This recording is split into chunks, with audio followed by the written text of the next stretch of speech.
Com vocês, podcast Monegues.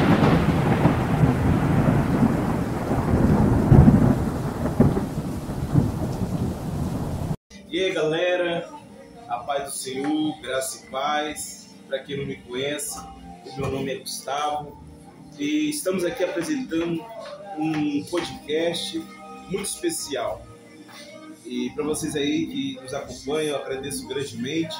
Estão vendo aí esse podcast. Nós da equipe Boanegues, nós agradecemos a todos aí, vocês, nossos seguidores, aqueles que nos seguem, aqueles que participam juntamente conosco desse projeto, aqueles que amam esse trabalho. E hoje estamos aqui com o nosso pastor, intercessor, pastor Silas Firmino Oliveira, que tem sido um grande exemplo, uma grande inspiração para esse estado, para essa nação brasileira. E o trabalho dele tem alcançado até a Europa, né, pastor Silas? Até a Europa. Verdade. E grandes projetos, grandes sonhos Deus projetou através da vida do pastor Silas.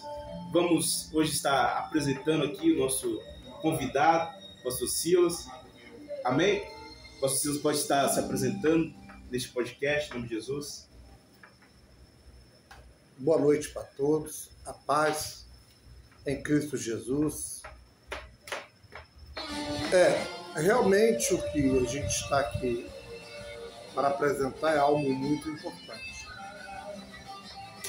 E é uma importância, como já foi comentado no meu nome, sou o pastor Silas Firmino de Oliveira. Nós temos hoje para poder trazer em reflexão para os ouvintes, você que vai entender, nós queremos falar hoje, Gustavo, sobre missões, porque missões ela é algo que ela age há milenários, anos. Missões começou em Adão, né, formando família, e Abraão, Isaac, Jacó e etc. E chegou no Evangelho através de Cristo. Aí veio o discípulo dando continuidade. Aí veio os cristãos.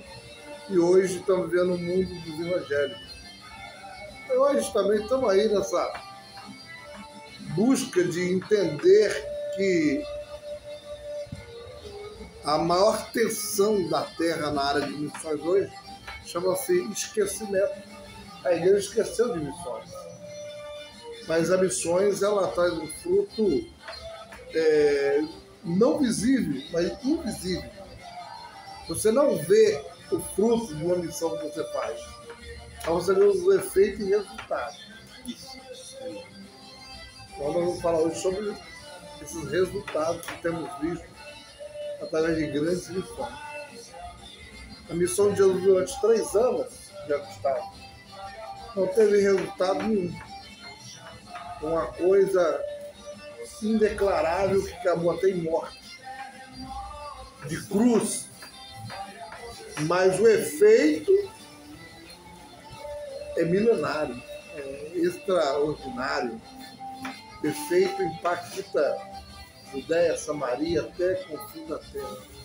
Mas a missão que ele fez diante dos homens foi algo leigo, algo sem nenhuma natureza. É verdade. Que enriquecesse os homens daquele tempo.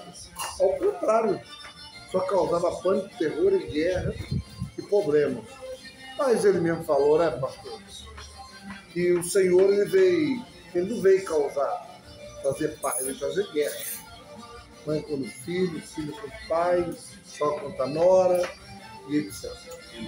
E também eu quero estar ressaltando aqui, é uma grande satisfação, uma grande honra estar recebendo esse homem abençoado, né? Ele tem estado ocupado a semana toda, mas nós conseguimos separar aqui um tempo, né, de podcast, né? Mas é uma grande honra estar recebendo, uma grande gratidão a Deus, né, estar recebendo esse homem abençoado aqui de Deus no nosso podcast, nosso pastor. E também, pastor, queremos fazer aqui nossa primeira pergunta, né? Como iniciou o seu ministério missionário, né, de missões nos presídios, nas casas, pessoas que estavam com problema de vício. Nós queremos aqui saber essa biografia, né? Que como foi esse trabalho, né? essa obra, né? Que Deus colocou no seu coração, né? De estar fazendo a obra em bairros carentes, lugares carentes, né? Aqui pelo estado, também pelo Brasil. Então queremos saber como o senhor iniciou esse ministério aos presídios, né? Esse seu ministério missionário, né? Que até hoje o senhor transpira esse chamado, esse amor pelas almas, né? De levar a palavra de Jesus. Então, queremos saber. Olha, primeiro passo, Gustavo, está na escolha. Deus nos escolheu. O segundo passo está no chamado. E o terceiro passo, a vocação. Quando eu senti que eu tinha um chamado, e eu entendi que eu era escolhido, eu procurei botar em prática a minha vocação. E a minha vocação, ela atendeu o meu chamado. E por ela atender o meu chamado, eu vi os resultados. Eu era capaz, que eu poderia ir, que missões era daquela forma. E eu comecei a entender como é que eu poderia ser útil no reino do céu. Como que eu poderia levar o reino do céu. Embora que, quando eu fui como louco, como uma pessoa ambiciosa para ver as almas se renderem, e eu comecei minhas missões nas cadeias. Um dia eu estava em casa, cheguei do trabalho, um dia de domingo, eu estava preparando para o almoço, e eu sentei com a minha família, e eu falei, vou sair do emprego e vou fazer os presídios. Vou tentar evangelizar as cadeias, os presídios. Eu tenho que ir. Aí, no ano de 1997, eu tomei uma atitude. Deu no próximo sábado, não no próximo sábado, desculpa, mas na segunda-feira, na terça-feira, não faz a memória, eu comecei a procurar presídio, localizar as cadeias do meu estado, onde elas estavam, preso. Eu procurei também procurar uns evangélicos na porta da cadeia que faziam evangelismo, e eu não encontrei.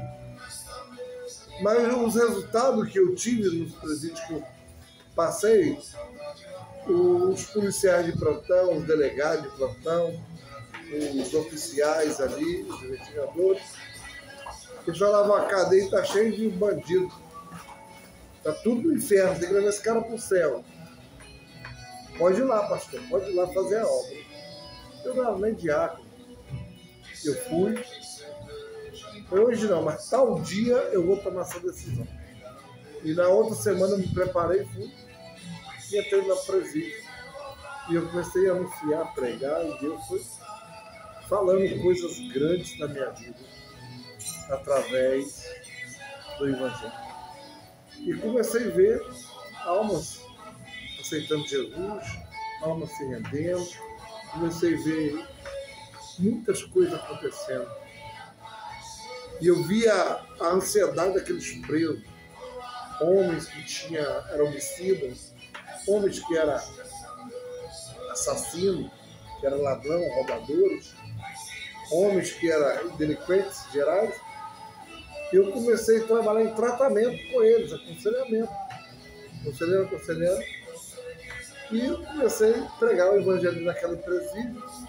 O delegado queria botar para dentro da cela, mas eu fui convencendo, mostrando o bom relacionamento dos presos e a minha pessoa, mostrando o meu caráter, a minha conduta ministerial para evangelizar. E aí o delegado chegou lá, vou botar os investigadores, vou botar para dentro, vai ter que dar uma revista. Revistar o senhor não importa? Eu não importa não, para me revistar. Aí eu fui revistor, eu tive a primeira revista, tive a segunda, a terceira, na quarta, e já não revistaram mais, eu tornei da família. Não, pai. Já chegava e já ia acontecendo. E eu fui trabalhando nisso aí, e aquilo foi me dando mais força para continuar. E eu continuei. E eu trabalhei 97 para 98, 99 eu passei a ter uma liberdade melhor. Em 98 eu já conheci já o poder jurídico. Eu comecei a entrar em causa de preso, criei uma junta de advogados. Né? Pouco tempo perdemos 2 advogados que trabalhou conosco, nos atendia até mesmo pela prefeitura, outro nos atendia em Vitória, e foram 2 advogados que nos acompanhou e dava assistência à família de preso. Foi muito importante. Trabalhei 12 anos nesse campo missionário, formei 20 pastores. Por último, eu exerci o ministério na Associação de Proteção e Assistência Condenado, que foi a PAC, era agente pastoral, agia juridicamente, mas na parcialidade social pastoral. Uma coisa que misturou justiça, misturou pastor e misturou evangelho. Foi 3 pontos-chave para pegar aqueles presos mais perigosos que hoje fala que é PCC, que é Comando Vermelho, esses caras aí. Então foi aonde que eles vieram. Eu consegui alcançar. Então, pastor, foi o senhor então, que inaugurou essa liberdade de nós cristãos de pregar nas casas. O senhor lutou naquela época, né? Porque naquela época poucos lutavam por essa causa, mas o senhor teve essa coragem, né?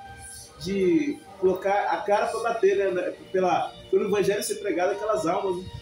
Até que tinha alguns evangélicos que visitavam, não eu tinha um. Mas o senhor foi um dos... Mas eles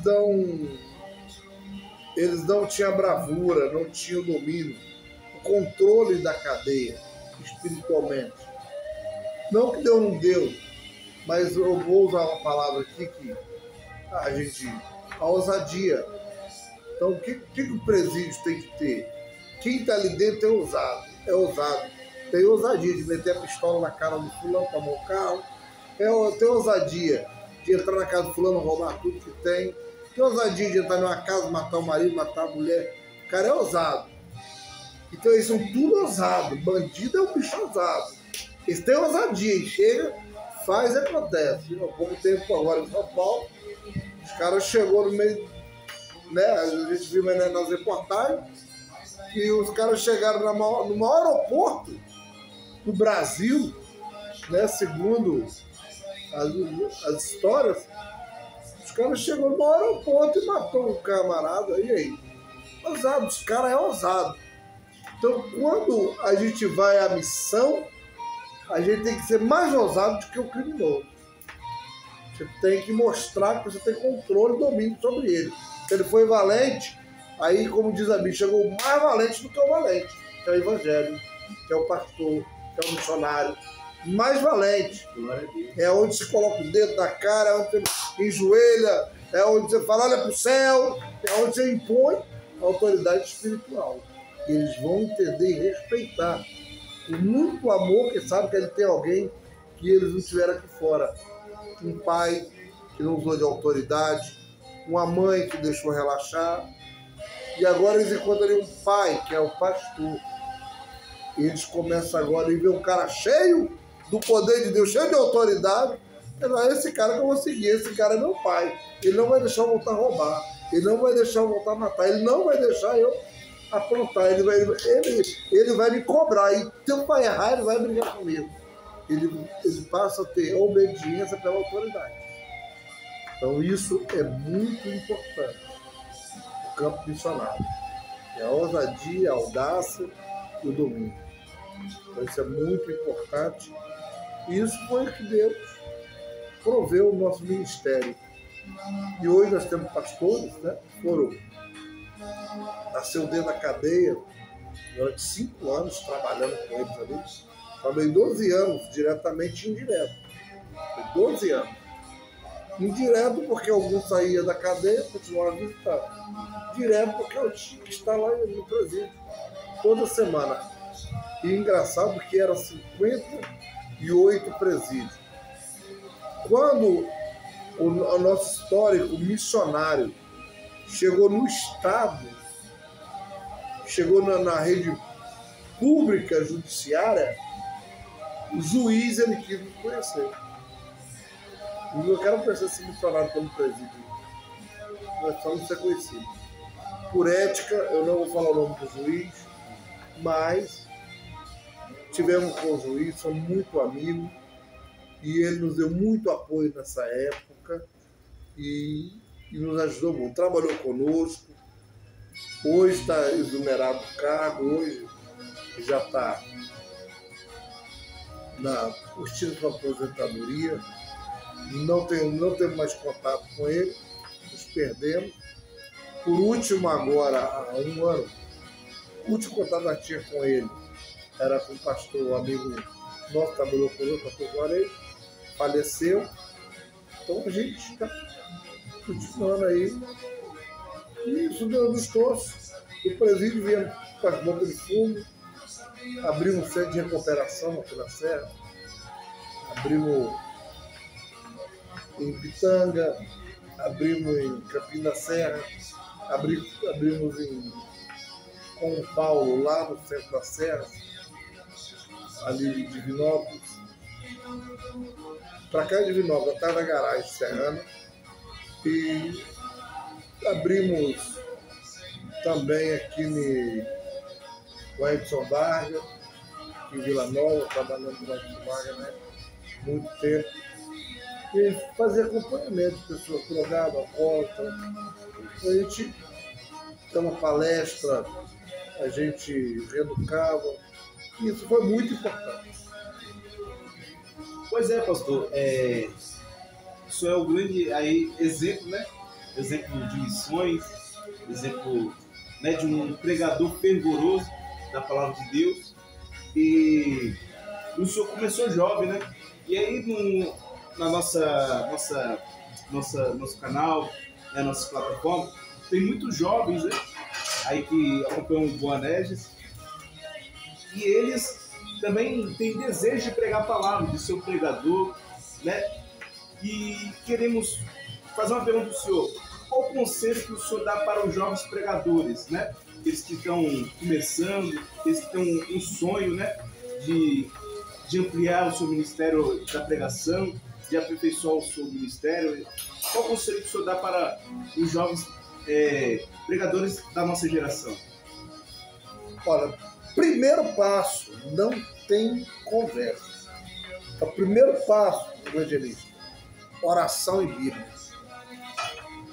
Não saia da oração. Não deixe de ler a Bíblia. E exercita a fé. O que é isso? É sempre estar anunciando o Evangelho. Deixa o povo ver a sua fé, para que nasça a fé neles a respeito do Evangelho e eles cresçam em interesse de amar você e o seu ministério. E aí você vai ter a liberdade de evangelizar. Você vai poder falar. Quando for anunciar o jovem evangelho, que anuncia destemidamente, com ousadia, com amor, com sinceridade, leva a verdade, olho no olho, abraço, corpo a corpo, fala o necessário, a vida que aquele jovem está vendo, fala para ele da vida dele. Está na droga, fala da droga. Está na bebida, fala da bebida. Está no crack, fala do crack. Está na rua, jogado nas calçadas, mendigando, fala da vida que está mendigando. Ele tem que entender que tem alguém vendo ele. Porque o que o diabo faz? O diabo, quando ele coloca uma pessoa viciada, ele também bota a desimportância. Qual a desimportância? É que o viciado, ele percebe que ninguém está olhando ele. Ele é o dominador. Ninguém está com a minha vida, ninguém está me vendo. O povo tem medo de mim, o povo, ninguém fala nada, eu tenho medo. Então quando chega um pastor, chega um missionário, fala para ele, epa, alguém está falando da minha vida. Peraí. Não. Ele vai se voltar. Ele vai se corrigir, ele vai se centralizar no seu vício e já vai passar a te olhar como outro olho. Aquele pastor está me vendo. Olha, pastor Gustavo vem ali, ó. Ele vai jogar o cigarro fora, vai jogar a maconha fora, porque ele sabe que você falou que você está vendo ele. E quando ele vê isso, o que acontece? Toda vez que ele te vê, o evangelho está sendo pregado. Porque esteja lá no mundo, ele te viu, aquela palavra que você falou para ele, está comigo. Enquanto você me vê, ele vai ficar ferido. Com a espada que abriu e não consegue fechar mais. Só fecha quando o sangue de Deus bater ali. E agora causar o efeito com o Espírito Santo. Então isso aí, pastor Silas, o senhor falou aí, é algo encantador, porque a palavra de Deus tem esse poder, né? De nos constranger, de nos converter e confrontar aquilo que quer levar a gente a perecer. A palavra de Deus nos dá essa ciência, nos dá esse entendimento. Então isso está falando que a maior importância da pregação que nós jovens podemos fazer é primeiro, né, para aqueles que precisam ser impactados. Então essa é o impacto da palavra, né, do Senhor. Então a nossa última pergunta é: qual o conselho que o senhor dá para quem quer fazer missão? Para aqueles que têm um desejo, né, de fazer obra missionária, né? Tem muitos aí que querem ir para a África, para os Estados Unidos, para a Coreia, para outras nações, ou até mesmo aqui no Brasil, né? Qual é o conselho que o senhor dá para quem quer fazer missão, né? Que quer fazer a obra missionária? Tem muitos jovens aí, pastor, eles têm um desejo de fazer missão, eles têm um desejo de espalhar para Jesus. Tem muitos que foram batizados, tem muitos que foram renovados, tem muitos que foram edificados, né, com a presença do Senhor, e o prazer deles, o desejo deles é fazer missão. Então o que o senhor fala aí para aqueles que sonham em fazer missão? Paulo, com Atos Apóstolos, ele fala o seguinte: ficar em Jerusalém até que do alto seja encorajado, quer dizer, revertido por mim, e vai a Samaria até os confins da terra. Mas o primeiro passo fica em Jerusalém. Jerusalém é a terra de aprendizado. Não é aprender, é você se reforçar, ser cheio do Espírito Santo. Porque o Espírito Santo, ele te coloca sobre a medida do momento que você vai viver. O Espírito Santo vai pregar no ônibus, ele vai te encorajar, você vai ser audacioso, você vai ser cheio. Você vai pregar na rua, você vai ser cheio da palavra, você vai ser todo audacioso. Então, a audácia do Espírito tem que tomar, porque se estão jovens, depois é constrangido por Satanás. Agora prega, aí depois o ímpio levanta, vem pessoas que querem humilhar, querem pessoas que não respeitam o Evangelho. Pelo século XXI nós estamos vivendo, a nossa humanidade agora, Paulo diz que elas, 1 Coríntios, 2 Coríntios 4, Paulo diz o seguinte: Timóteo, Paulo diz o seguinte, que são irreverente, profano e ingrato. Então essa geração agora, ela é irreverente, profana em vários aspectos. A profania que a Bíblia diz, ela é em vários aspectos. Quando você está pregando, alguém vai te profanar, vai te encarar, vai te maldizer, vai profanar o Evangelho, por causa da sua presença. Então é tudo isso. Uma pessoa que vai ali levar o evangelho não supera isso, ele vai passar fora, com certeza. Ele vai sair ferido, e depois ele pode não ter força de caminhar. Mas aquele que se disponha, se levanta e vai com a audácia, com o poder, com a ousadia, com a determinação, que é o caminho-chave. O Espírito Santo ele preenche a determinação. Você me falou em Jerusalém. Ora, procura aprender com quem sabe, procura ir com quem faz. Se você faz melhor que quem faz, faça perto dele. Faça perto dele, não faça sozinho não. Se você faz pior do que ele, mas faça perto dele. E ele vai te falar, ó, tem que melhorar aqui, tem que melhorar aqui, não pode fazer isso, não é bom. Sempre vai te dar uma instrução coletiva do seu ministério.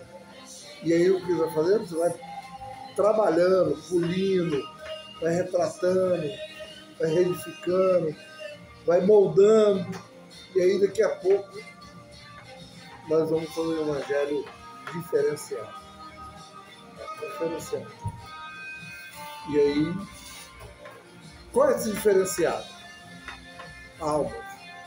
Você vai ver uma pessoa gritar lá no cantinho, está bem no ônibus, você está do seu lado e diz, olha, eu estava pregando lá, ouvi aquela palavra, fui para a igreja, aceitei Jesus.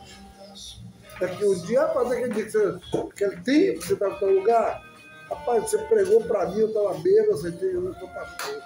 Então as coisas começam a mudar. Então é isso aí, pastor Silas.